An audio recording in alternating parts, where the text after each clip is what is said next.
E aí galera, tranquilo? Gotti de novo aqui com vocês. A gente vai continuar agora na segunda parte sobre o estudo dos gases. Tranquilo? Então vamos lá, sem demorar muito. Transformações gasosas. Bom, a gente vai começar esse vídeo falando sobre as transformações gasosas. Existem algumas, a gente começa pelas transformações isobáricas. O que significa ser uma transformação isobárica? Significa que a pressão é igual no início, né? Aqui eu tratei o início como sendo 1, e o final eu tratei como sendo 2. Ou seja, a pressão é igual no início e no fim. A pressão não muda durante o processo. Quando esse caso acontecer, quando ele falar que é uma situação de uma transformação isobárica, a fórmula que eu vou usar é essa aqui, ó. V1 sobre T1, ou seja, o volume inicial sobre a temperatura inicial é igual ao volume final sobre a temperatura final. Show de bola? Sem mais segredos. Vamos para o próximo slide. O segundo tipo de transformação que existe são as transformações isotérmicas. Cara, se você consegue entender um pouco sobre a origem da palavra, você consegue entender, né? Iso é igual, né? Iso é igual. E térmica vem de temperatura. Temperatura. Bom, então a temperatura do início é igual à temperatura no final. Então, quando eu tiver esse caso, a pressão inicial vezes o volume inicial é igual à pressão final vezes o volume final. Tranquilo? Vamos ao próximo. O último caso das transformações que a gente vai ver são as transformações isovolumétricas, que também podem ser chamadas de isocórica, tá? Os dois são sinônimos. De novo, iso é igual a volumétrica, volume. Isso que significa que o volume no início é igual ao volume no fim. Nesse caso, eu vou ter que a pressão inicial sobre a temperatura inicial é igual à pressão final sobre a temperatura final. São essas as transformações. E eu posso simplesmente unir todas essas variáveis, essas fórmulas, e transformar numa equação geral. Essa equação geral, ela compara pressão, volume e temperatura inicial do meu sistema. Eu vou pegar aqui um apontador.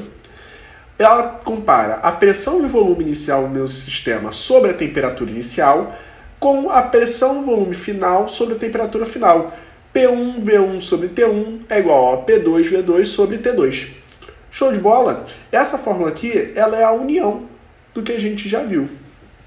Ela compara situações iniciais e finais do meu gás. Bom, vamos seguir. Hipótese de Avogadro. O que diz a hipótese de Avogadro? Ela diz que volumes iguais de qualquer gases nas mesmas condições de pressão e temperatura apresentam a mesma quantidade de substância em mol ou molécula. O que isso quer dizer pra gente? Se eu tenho dois gases, A e B, a pressão de A for igual à pressão de B, o volume de A for igual ao volume de B, e a temperatura de A for igual à temperatura de B, significa que eu vou ter o mesmo número de mols. O número de mols de A é igual ao número de mols de B. Essa relação aqui é muito importante.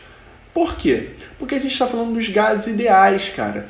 Toda vez que a gente está tratando dos gases ideais, a gente considera basicamente todos eles iguais. Show de bola? Não pode esquecer isso aqui. Bom, relacionando a hipótese de Avogadro com aquela fórmula que a gente tinha visto antes, a fórmula geral dos gases, a gente chega nessa equação aqui que vai ser importantíssima para a gente. Equação de Clapeyron. O que é a equação de Clapeyron? É uma equação que relaciona para a gente pressão, volume e temperatura de um determinado gás. A fórmula é essa aqui, você já deve ter visto ela em algum momento, né? PV igual a nRT, onde P é a pressão desse gás, V é o volume desse gás, N é o número de mols dele, R é a constante universal dos gases, tá? A gente já vai ver sobre ela. E T é a temperatura. Importante que você entenda algumas coisas aqui. Temperatura. Geralmente, a minha pressão eu trato em ATM, mas isso não é necessário, excludente, né? Tem que ser só ATM. Não. Geralmente a gente trabalha com ATM. O volume a gente trabalha geralmente com litro.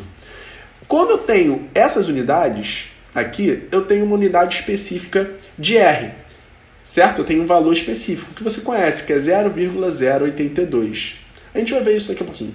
Mas a temperatura, ela tem uma unidade fixa. Não posso ter temperatura em outra unidade. A temperatura tem que ser na unidade Kelvin. Tranquilo? Então, toda vez que eu vou trabalhar a temperatura de gases, eu tenho que trabalhar com a temperatura absoluta. Tem que ser Kelvin. Show de bola? E agora vamos ver um pouco sobre a constante universal dos gases, né? Ele tem algumas unidades, né? Aqui eu não botei todas para vocês, que são várias, mas a gente tem duas principais, que é essa daqui, 0,082, quando a minha pressão está em atm e o meu volume está em litro, e essa aqui, 62,3, quando minha pressão está em milímetros de mercúrio e o meu volume está em litro. Show de bola? Você pode ver que aqui em ambos a temperatura tem que ser sempre em Kelvin. Então, minha constante universal dos gases R, geralmente, quando eu estou trabalhando com as unidades mais comuns, é 0,082 atm por litro mol Kelvin. Opa, menos um aqui não, né? Mol Kelvin. Show? Também tem como calcular a densidade de um gás. Como que eu calculo a densidade do gás? A fórmula está aqui, né? Densidade igual a pressão vezes a molaridade sobre RT. De onde vem isso? Vem lá da equação de Clapeyron, né? A gente tem que PV é igual a nRT. O que eu vou fazer? Eu vou tentar aqui separar algumas coisas que eu já conheço. Por exemplo, eu vou jogar esse V para lá e o RT para cá. Então, P sobre RT é igual a N sobre V. Então eu multiplico aqui os dois lados pela massa molar. Então eu vou botar aqui, ó, multiplico os dois lados pela massa molar. Esse aqui vezes a massa molar e esse aqui vezes a massa molar. O que eu vou ter? Eu vou ter uma relação. Essa relação é a relação que eu descobri aqui. A densidade é igual a pressão vezes a massa molar sobre RT, né? R vezes T, que é igual ao número de mols vezes a molaridade sobre o volume. Show de bola? Bom, galera, é isso o nosso segundo vídeo. Aguarde que ainda tem um terceiro. Gás é uma matéria muito extensa. E assiste lá. Valeu, beijão.